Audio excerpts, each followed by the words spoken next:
जय जगन्नाथ। प्रकाश पंडा क्रिएशन तरफ आपण मानक स्वागत। कोटी ओडियार प्राण पुरुष महाप्रभु श्री श्री जगन्नाथंकर पवित्र घोषयात्रा अव्यवहित पूर्वर जेतेबेले स्नान मंडप को आसिले, कारण दुईटी लीला होची स्वयं लीला। स्नान गुंडीचाए बेनी स्वयं लीला जार, पतित पावन अर्थे प्रासादु बाहार। कवि सम्राट उपेन्द्र भंज कलम कले। उपेन्द्र भंजकर यही जो लेखाटी अत्यंत हृदयस्पर्शी, कारण महाप्रभु स्वयं लीला करती नीलाद्रि कंदरु आसी बड़दाण्डे पतित मानकर उद्धार करती। प्रथमतः स्नान मंडपरे, द्वितीयतः रथरे एवं गुंडीचा मंदिर, जहाँकि दुईटी स्वयं लीला। स्वयं परम ब्रह्म आसीबार रत्न सिंहासन त्यज्य करी आसीबार ये विधि आउ कौन सी ठारे नहीं, पृथ्वीर कौन सी स्थान रे ये विधि नहीं। यह महाप्रभुंकर कृपा निश्चित। तेबे जेतेबेले दैता माने प्रवेश कले श्रीमंदिर मध्य को एक मास पाई भगवानंकर स्वतंत्र सेवा करिबा पाई, सेतेबेले महाप्रभु मानंकर रत्न खचित चिता गुड़ी को उलागी करागला।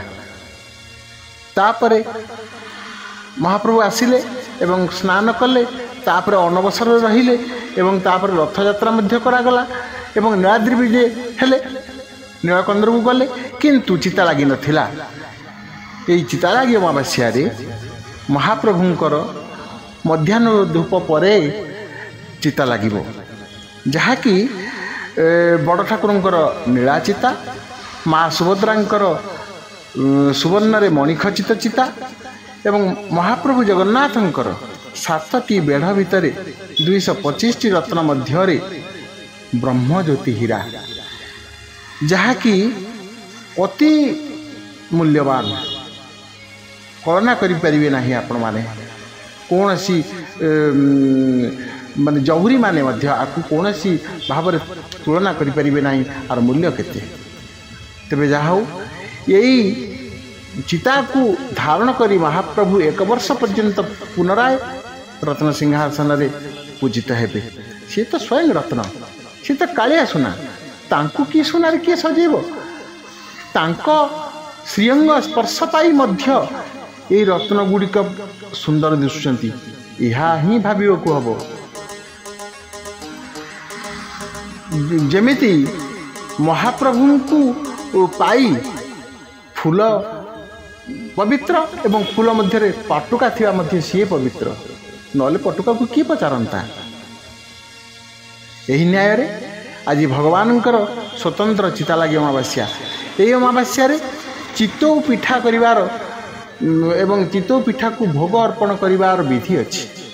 काहेकि यह मध्य गोटे विज्ञान सम्मत कथा। ये जो चितौ पिठा को भोग करी नहीं अर्पण कले जलधार रे बा कौन सी बिलरे चाष जमी रे अर्पण करा जाए। काहेकि ना गेंडा कोचिया एमानंकर उपद्रव बढ़िबो नाही। केमिति ना से जो पिठा तादेर थिबा बैक्टेरिया परवर्त समय किछि दिन रहा पर से जो जल रहा पर बैक्टेरिया सृष्टि हुए, जहाँकि बाधक अन्य कौन सी गेंडा एवं कोचियार वंश वृद्धि करिवारे, जहाद्वारा चाषी उपकृत हुए। तार कौन सी गोड़ को कई गेंडा कोचिया काटिबे नाही एवं सीए क्षताक्त हेबे नाही। तेणु यही प्रथा मध्य आम पूर्वसूरी मैंने आगुरी कर एवं पितृपुरुष मानक मध्य चिताऊ पिठा भोग दि जाए एवं समर्पण करा जाए एवं महाप्रभु जगन्नाथ को अर्पण करा जाए, अन्य देवादेवी मानक अर्पण करा जाए। ये विधि एक स्वतंत्र विधि। तेणु एवं समस्त पिठापणारे आनंदित होती, आह्लादित होती, खाईकी निजर आत्मा परितृप्त करती। यह मध्य एक सुंदर प्रथा।